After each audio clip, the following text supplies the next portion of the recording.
Sir నమస్కారం sir. నమస్తే అండి. సార్ ఈ ప్రణయ్ కేసులో నిందితులకు ఎటువంటి శిక్ష విధించారో మనకు తెలిసిందే కదా! అయితే ఇప్పుడు దీని పట్ల రీసెంట్‌గా సూర్యాపేటలో కూడా ఒక పరువు హత్య జరిగింది. దాదాపు ఒక 2 మంత్స్ ఏమో అవుతుంది సార్. ఆ అమ్మాయి ఇప్పుడు బయటకొచ్చి మీడియాతో మాట్లాడుతూ ఏదైతే ప్రణయ్ కేసులో జరిగిందో నా ఇష్యూలో కూడా అదే జరగాలి. నా భర్తను చంపిన వ్యక్తులకు కూడా ఉరిశిక్ష వేయాలి అంటూ ఆమె కూడా డిమాండ్ చేయడం మొదలుపెట్టేసారు. అంటే ఈ దాంట్లో కూడా అటువంటి తీర్పొచ్చి ఏమన్నా ఎక్స్‌పెక్ట్ చేయొచ్చంటారా? మీరేం చెప్తారు సార్? ఈ విధంగా పరువు హత్యలకు సంబంధించి ఎటువంటి శిక్షలు పడాలన్న దానిపైన చర్చ అయితే జరుగుతుందిగా, మీరేం చెప్తారు సార్? అంటే పరువు హత్యలకి ప్రత్యేకంగా ఇలాంటి శిక్షలు హ్మ్. అనేటువంటిది ఉండదండి. హత్య అనేది నేరమే. హ్మ్.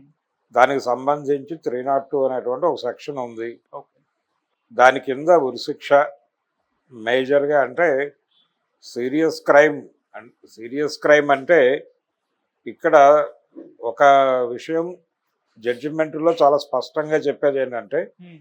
ఉరిశిక్ష ఏ సందర్భంలో వేస్తారు, జీవిత ఖైదు ఏ సందర్భంలో వేస్తారు అనే దానికి సంబంధించి ఆ హత్య జరిగినటువంటి తీరు, దానిలో క్రుయాలిటీ, ఆ క్రుయాలిటీ అనే దాని లెవెల్ని బట్టి ఉరిశిక్ష వేయాలా లేకపోతే జీవిత ఖైదు విధించాలా అనేది జడ్జిల డిస్క్రిమినేషన్, అది వాళ్ళ విచక్షణకి సంబంధించిన వ్యవహారం.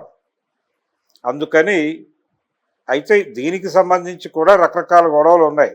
ఏది క్రుయాలిటీకి సంబంధించి నెంబర్ ఇంతమందిని చంపితే క్రుయాలిటీ అని చాలామంది మాట్లాడతారు, కానీ కోర్టు ఏం చెప్పిందంటే ఇంతమంది నెంబర్ అనేది అసలు అది సంబంధం లేని వ్యవహారం. ఇంతమందిని చంపితే అది క్రూరత్వం అని అనుకోవడానికి వీల్లేదు. కానీ హత్య జరిగినటువంటి పద్ధతి అంటే కొంతమంది ఆ హత్య చేసే పద్ధతిలోనే వాళ్ళ సైకలాజికల్ ఇవి కనిపిస్తాయి. అంటే ముక్కలు ముక్కలుగా నరికేయటం ఇలాంటివి చేస్తూ ఉంటారు. అంటే చంపటం అనేది చాలా క్రూయల్గా చేస్తారు. ఆ క్రూయాలిటీ అనేది చంపే విధానాన్ని బట్టి ఉంటుంది తప్ప నెంబర్ని బట్టి కాదు. సో క్రూయాలిటీ కనుక ప్రూవ్ అయితే, క్రూయాలిటీ ప్రూవ్ అయిన సందర్భంలో మాత్రం ఉరిశిక్ష గ్యారంటీగా వేస్తారు. అది తప్ప వేరే దీనికి సంబంధించి ఇది పరువు హత్య లేకపోతే ఇంకొక హత్య అనేటువంటిది చూడరు జడ్జిలు. చట్టం కూడా అలా లేదు. పరువు హత్యలకు సంబంధించి విడిగా చట్టమేం లేదు. హత్యకి సంబంధించిన చట్టం ఉంది. ఆ చట్ట పరిధిలోనే ఈ కేసులు చూస్తారు. ఆ పరిధిలోనే నిన్న పడినటువంటి అమృత ప్రణయ్ కేసులో ప్రణయ్ని హత్య చేసినటువంటి శర్మకి ఉరిశిక్ష పడింది. ఆ ఉరిశిక్ష పడింది కూడా ఈ కోణంలోనే. అలాగే సమాజం దాని పట్ల రియాక్ట్ అయినటువంటి తీరు కూడా ఆ జడ్జిమెంట్ మీద కొంత ప్రతిఫలించింది. అంటే సమాజం అతన్ని కఠినంగా శిక్షించాలని కోరుకుంది. అది కూడా రిపోర్ట్ అయింది. ఆ రిపోర్ట్ అయిన సమాజపు అభిప్రాయం మేరకు కూడా దాన్ని కూడా పరిగణనలో తీసుకుని రోజారమణి గారు అనుకుంటాను ఆ జడ్జి గారు, ఆవిడ తన స్పందనని ఆ జడ్జిమెంట్లో అలా వెల్లడించారు. కాబట్టి ఇదే సందర్భం ప్రతి కేసుకి ఇలాగే జరగాలని అనుకుంటున్నారు. ఇప్పుడు అందులో భాగంగానే ఒక కేసుకి సంబంధించి అదే జిల్లాకు సంబంధించినటువంటి ఒక బాధితురాలు ఆవిడ నా కేసులో కూడా ఇలాంటి శిక్షే కావాలి, తొందరగా కావాలి అని అడుగుతున్నారు. ఆవిడ తొందరగా జరగాలి అంటే దానికి సంబంధించి ప్రాసిక్యూషను, పోలీసులు, కోర్టులు తొందరగా కేసులు తేల్చేయాలనే అనుకుంటాయి. కానీ రకరకాల కేసులు ఉండటం వల్ల పెండింగ్ పడుతూ ఉంటాయి, వాయిదాలు పడుతూ ఉంటాయి. ఈ వాయిదాలు అయిపోయి ఏదో ఒక క్రమంలో ఈ కేసు హియరింగ్కి వస్తుంది, ట్రయల్ కమెన్స్ అవుతుంది. ట్రయల్ కమెన్స్ అయినప్పుడు సాక్షుల్ని బలమైనటువంటి సాక్ష్యాలు చెప్పేలాగా, అంటే జనరల్గా విక్టిమ్స్ ఏం చేస్తారంటే, అంటే డిఫెన్స్ న్యాయవాదులు కేసులో మెరిట్స్ మీద ఆర్గ్యుమెంట్లు చెప్పడం మానేసి చాలా కాలమైంది. కేసులో మెరిట్స్ మీద ఆర్గ్యుమెంట్లు చెప్పేవాళ్ళు ఇదివరకు. ఇప్పుడు అలా జరగటం లేదు.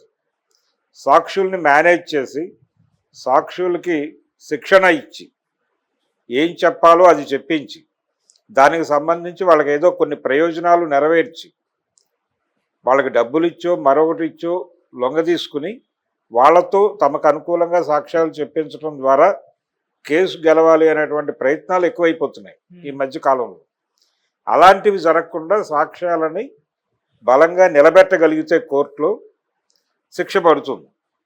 ఆ ప్రయత్నం చేయాలి. ఆ ప్రయత్నం చేస్తూ పోలీసు వారితో తొందరగా దానికి సంబంధించిన ప్రొసీజరల్ వ్యవహారాలు కంప్లీట్ చేసి కోర్టు మీద కూడా సత్వర న్యాయం కోసం కోర్టుని అప్రోచ్ అయితే కోర్టు కన్సిడర్ చేస్తే డెఫినెట్గా ఆ కేసును కూడా తొందరగా సెటిల్ చేయొచ్చు. అయితే ఇంకా దర్యాప్తు జరుగుతోందో లేదా విచారణ జరుగుతోందో అనే కండిషన్లో ఉంటే మాత్రం కష్టమే, అది జరగాలి. కానీ డిపార్ట్మెంట్ నుంచి వెళ్లాల్సిన రికార్డు అంతా వెళ్ళిపోయి కోర్టులో ట్రయల్ లేట్ అవుతోంది అనుకుంటే కనుక దాన్ని వేగంగా నడిపించమని జడ్జి గారిని రిక్వెస్ట్ చేసుకోవచ్చు. ఆ రైట్ ఉంది విక్టిమ్కి, ఆ ప్రయత్నం చేయొచ్చు ఆవిడ. అంటే ఇప్పుడు ఆల్రెడీ ఈ కేసులో జడ్జిమెంట్ ఇచ్చినటువంటి అదే కోర్టు అయితే అయి ఉండొచ్చు, రోజారామణి గారి బెంచే అయి ఉంటే ఆవిడ ఇమ్మీడియట్గా రియాక్ట్ అవ్వచ్చు. రియాక్ట్ అయ్యి ఈ కేసు తొందరగా తేల్చే ప్రయత్నం చేయవచ్చు. ఏదైనా సంవత్సరాలు పట్టడం అనేది కామనే.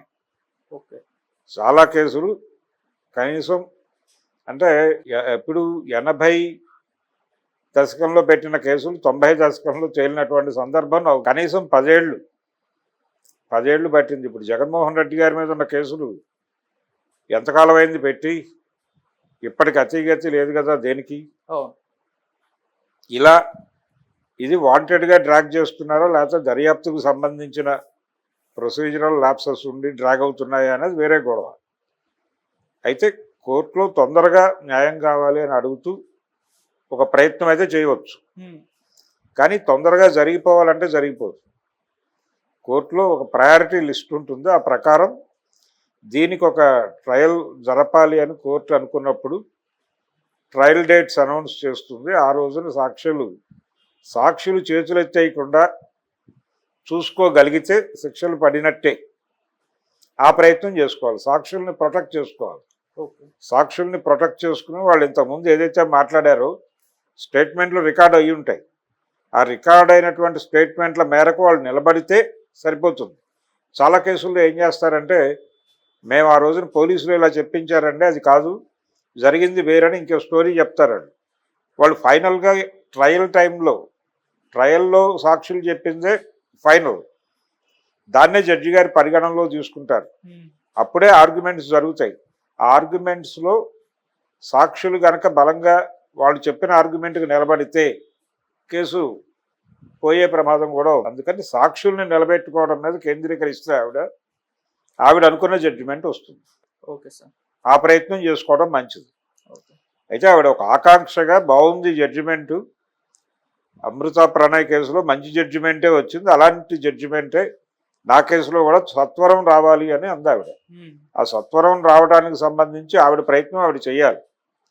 లాయర్లు ప్రయత్నం చేస్తారు, కోర్టులు ప్రయత్నం చేస్తాయి, పోలీస్ డిపార్ట్మెంట్ ప్రయత్నం చేస్తుంది అనుకుంటే కుదరదు. ప్రతి కేసు విషయంలోనూ తన